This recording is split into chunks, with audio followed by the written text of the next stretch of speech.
That's a beauty. My goodness. Coming off turn 4 at Eldora Speedway, 1967. Raleigh Beal in the 82 car. Raleigh, the 1973 USAC National Sprint Car Champion. But this was, and still is, an Al Fader chassis. You don't see a lot of these anymore. Unique in its look, the squared front end. Is that beautiful or what? No cage. Gary, the car looks absolutely fabulous. A restoration process that, how long did it take? Well, I've had the car for probably 5 to 6 years, but we weren't working on it constantly. But the last couple is when it really hit, a lot of work. Yeah. What was the most challenging thing? Was it a supply chain process of getting the parts you need to put it together? What was most challenging? Well, the most challenging is finding the vintage parts that you want to put on and try to make it as close as you can to what it was back in the day, which is, my dad drove it from 64 through 67, this car, and very successful in it. Yeah. One of Charlie Alfader's second or third car. And you don't see very many Al Fader chassis out there anymore. I mean, no, not even restored. They don't. There's a few of them I know where there's a couple, and that's it. Soup to nuts, about how many years in this car? 4 years, 5 years. That's long enough. You've got to be pleased with the end result. It's beautiful. We had very good people that did their job right. You look at it and say, boy, I hope it's going to look right when it goes on. And the chroming and the Nerf bars and the bumpers, they all did a great job. And the painting, even the lettering, it all turned out. And the upholstery really was one of the big headaches, because it's hard to find somebody to do upholstery in this type of a car. And it was red upholstery back then too, right? Yes, it was, yes. I'm thinking your dad would approve of the job. I'm sure he would. Yeah. He run this car. This is the colors he ran in 1967 in USAC. In the USAC Sprint Car League, the year he should have won the championship, yes, and would have had he not broken his leg in the wreck at Reading, Pennsylvania in 1967. He was running away with the points. He would have won, but he crashed in the end and couldn't finish the season, and still finished, what, third? Third. Yeah, that's amazing. Listen, congratulations. Thanks for bringing it to the 75th running of the Little 500. Yeah, and one more note. Yeah, what is it? Charlie Alfader, that did build this car, he passed away in 1995. He is being inducted this year in the Little 500 Hall of Fame. Really? Yes. Will that happen today? Or? Yes. Oh, that's awesome. Well, that fits well. All right. Thanks, Gary. You're welcome.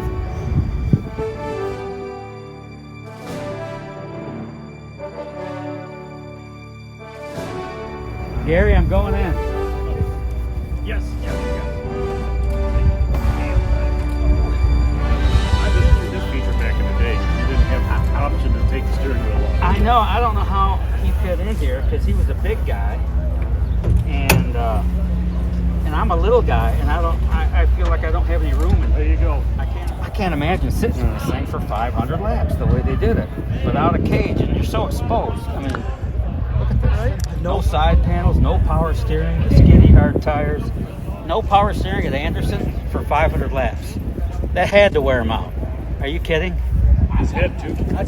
Yeah, they didn't have the headrest to put their. You talk about coming out. Talk about coming out of the seat. It was like this. Driving one-handed. They were Iron Men. Iron Men. Thank you so much. You're welcome.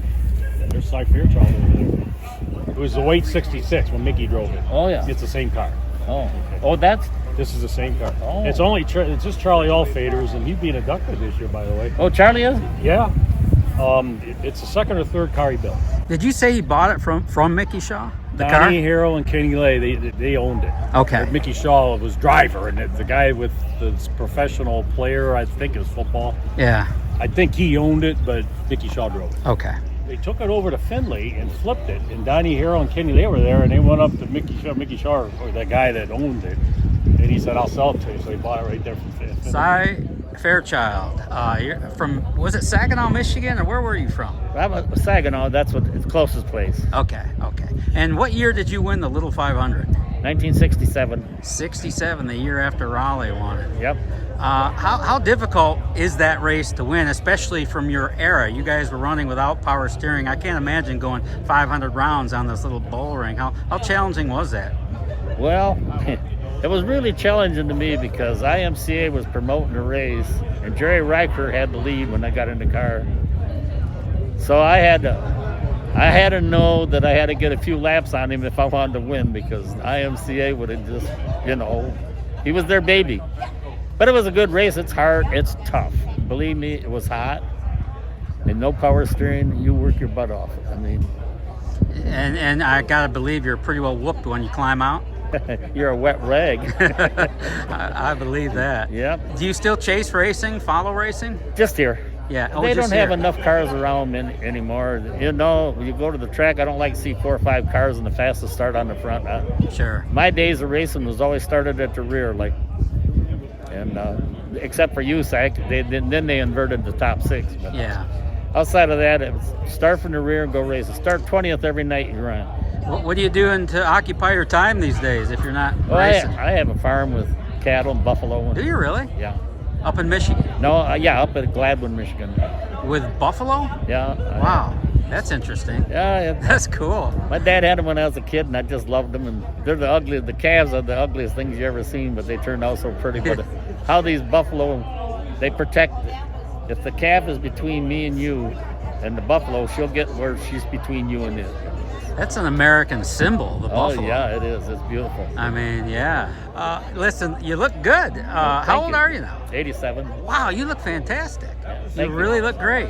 Thank you. Full head of hair yet? Oh Man. yeah, full head of hair. You ever feel like you could still climb in one of these and make it go fast? No? Okay. No. You don't miss it that way? No, I really don't. It's just that I found myself in the last couple races where I wasn't really pushing the car. I mean, I'd get the lead, and next thing Dixon or Roddy go by me, and I'd say, "Whoa, wait a minute, where are they going?" and I realized that, hey, you lost it, just quit it. Yeah. So, Understood. It's great to see you. Thanks for your time today, Si. thank you very much. Yes, sir. Appreciate you. it very much. You man. got All it, right. man. Thank you. Yes, sir.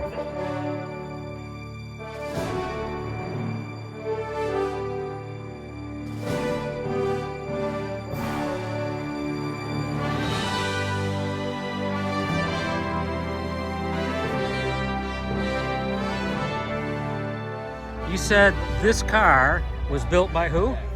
Hank Henry. Hank Henry? Yes, it was the first sprint car built by Hank Henry. He built a lot of modifieds, and he got with Les King out in Tucson, Arizona, and this is the first sprint car they built.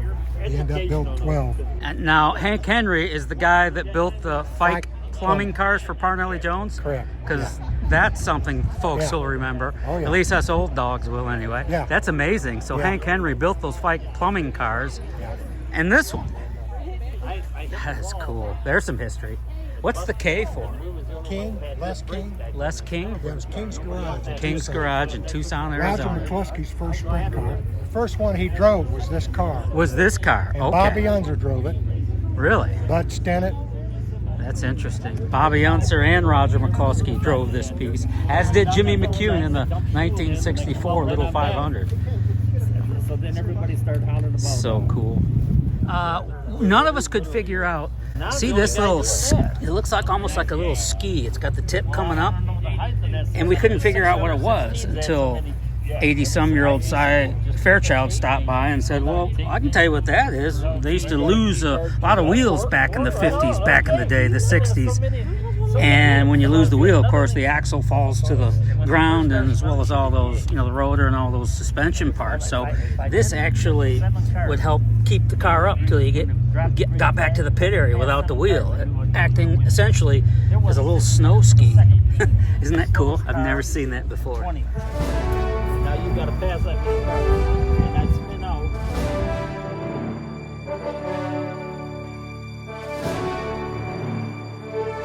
Dakota Armstrong, it's good to see you again. Last time I saw you, you were strapped in a 3,400-pound ARCA car. Yeah, a little younger too. Yeah, well, you still look good. You look very youthful. What are you doing these days?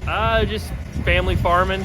Still running the open wheel sprint cars. Just kind of have fun here at the Little 500. So just trying to do it for fun, and it's been a cool deal. We're super busy on the farm right now. We're still planting, so we're taking a break to come do this. Where is the farm? We're actually about 25 minutes from here in Newcastle. We do about 8,000 acres Of corn? Corn and soybeans, yeah. Okay. Is it getting challenging? We're getting kind of dry here. Are you Yeah, we're concerned? real dry. Yeah, actually, we're replanting because we're so dry. We're having some pop-up issues. So, yeah, we're dry. We could use the rain, but not tonight. But it'd be nice afterwards. Yeah. Yeah. Car's beautiful, by the way. Yeah, I thank mean, you. I appreciate it. Yeah. It's good. It should be fast today. So Yeah. Where will you start tonight? You know.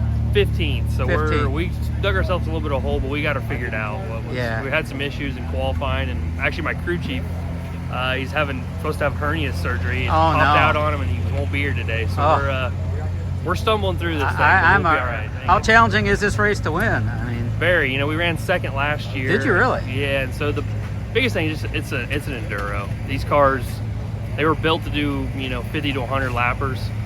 So going 500, you're asking a lot of this machine to try to survive. So it's just stay out of trouble. Yeah. Be there at the end. As long as you can stay on the lead lap, like you have a shot at really at winning it. Well, the biggest thing is this is the strongest field of cars I've ever seen for this. Really? Field. So yeah. So it's gonna be hard to move forward early, and then the traffic. You start lapping guys on lap 5, so it gets pretty chaotic pretty quick. So that first 250 is really the biggest part of the survival, and then you really race really about the last 150s when you really race hard. So yeah. it's- The first part's just a it is, formality. yeah. So you're just kind of survival, and then you make some moves in the middle, and then the very end is where you race. So that's kind of been our game plan. We did pretty well last year. We'll see if we can improve this year. Isn't it nerve-wracking to pit in this thing and hope to get shoved off soon? Yeah. So I mean, there's a lot of human element of it. They try to eliminate, but the push trucks with these cars, it makes it kind of tough. Actually, my team car, Caleb's running. Normally he has some IndyCar guys come pit. They actually had to scrap at the last minute.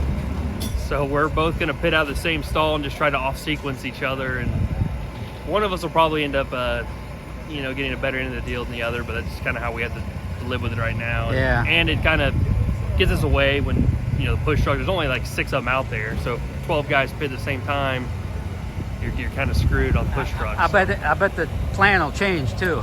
Yeah, that's the part You of it. can- You gotta go move on the go. So Yeah. it's all part of it. All right, and say you said you had kids now. You're Yeah, I raising got kids? 3 of them. 3 yeah. of them. 3, Wow. yeah, I know. Busy guy you are. Yeah, I guess so. Hopefully you're raising future farmers for Yeah, America. we're trying to. So I my wife's a appreciate rock that. star, taking care of them all and letting me go have I'll fun. bet. so. I appreciate you being a farmer, yeah, and thank I you. understand how important they are Yeah. to our country. Yeah, we're trying. So it keeps us busy, that's for sure. It makes racing a little tougher, I'm but sure it does. it's a lot of fun as Listen, well. thanks for your time, Dakota. Hey, I thank you, appreciate appreciate you. it. Thank you. Thank you so much.